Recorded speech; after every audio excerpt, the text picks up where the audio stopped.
éveiller du monde.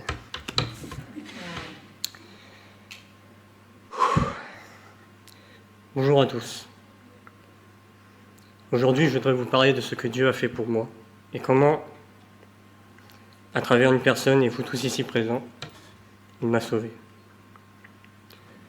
Pour ceux qui ne me connaissent pas, je m'appelle Elliot, je suis militaire au 3e RPIMA de Carcassonne depuis maintenant 5 ans. Avant cela, j'étais un garçon comme les autres, avec mes aspirations et mes propres rêves.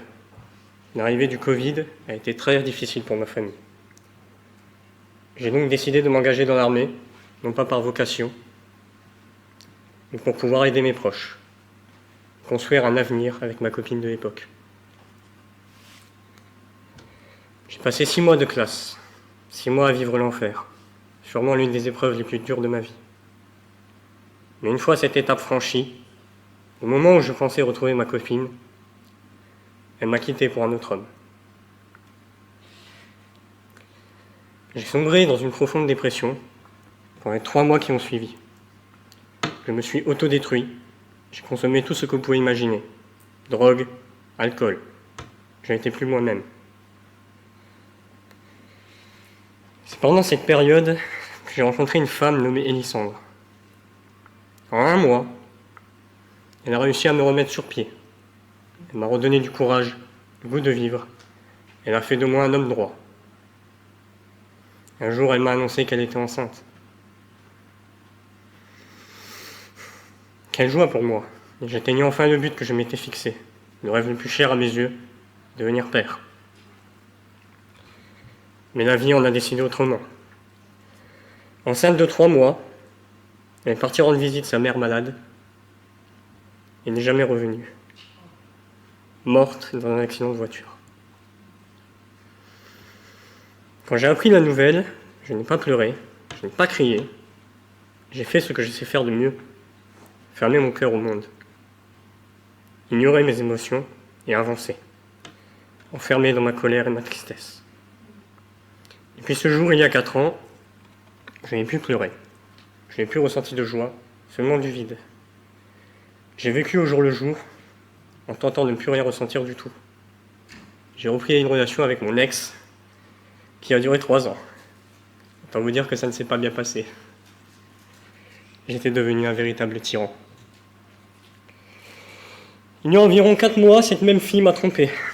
Avec le recul, je me dis que c'était pas surprenant. Et là, quelque chose a changé. Une pensée m'a traversé l'esprit, comme une évidence. Je dois me rapprocher de Dieu. Baptisé catholique à ma demande pendant l'enfance, je me suis souvenu de ce que cela signifie d'être en Dieu. Mais au fil des années, je l'avais abandonné.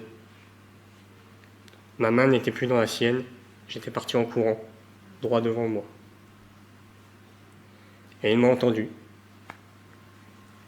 Car le jour même où j'ai eu cette pensée, un ami d'enfance m'a invité dans son église. C'était mon premier pas sur le bon chemin.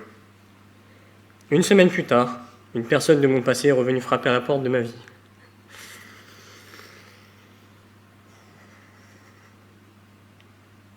Après plusieurs semaines de conversation, elle m'a parlé de cette église où nous sommes aujourd'hui. Et dès le jour où j'y ai mis les pieds, une immense paix m'a envahi. Et j'ai su que j'étais à ma place. 3 jours plus tard, j'ai commencé à lire la Bible chaque jour. Et très vite, j'ai compris. Toutes les réponses à mes questions étaient là. C'est comme si tous mes doutes, tous les événements de ma vie prenaient enfin un sens à travers les lignes que je lisais. Puis je suis arrivé à Genèse 45, où Joseph se fait reconnaître par ses frères. Ce passage a ouvert une brèche en moi. Ces mots ont résonné profondément en lien avec tant d'événements de ma vie. Notamment, Dieu m'a envoyé ici, avant vous. Il voulait vous permettre d'avoir des enfants dans ce pays et de rester en vie. Ainsi, il vous rend totalement libre. En le lisant, j'ai commencé à pleurer, d'abord sans m'en rendre compte, puis pendant 20 minutes entières. J'ai enfin pu relâcher toute la tension que je gardais en moi depuis 4 ans. J'ai alors compris le message qu'on me murmurait depuis si longtemps. J'ai fermé mes oreilles au bruit du monde et j'ai commencé à écouter ce murmure, ce vent de l'âme, ce souffle de foi, ce message qu'on m'adressait depuis toujours. Donne-moi ta charge, donne-moi ton fardeau. J'ai compris que mes péchés et mes traumatismes étaient trop lourds à porter seul, et que désormais, mon chemin se ferait à deux, et non plus en solitaire. En déposant ma charge, en acceptant de me confier mes doutes, mes fautes, mes péchés aux pieds du Seigneur, j'ai compris que lui seul pouvait me sauver. Et qu'en embrassant pleinement notre Seigneur, je renaîtrai en homme nouveau, en homme sauvé. Alors à toi qui m'as amené ici, merci. Je ne pense pas que tu te rendes pleinement compte de l'impact que tu as eu sur ma vie. Et merci à vous tous.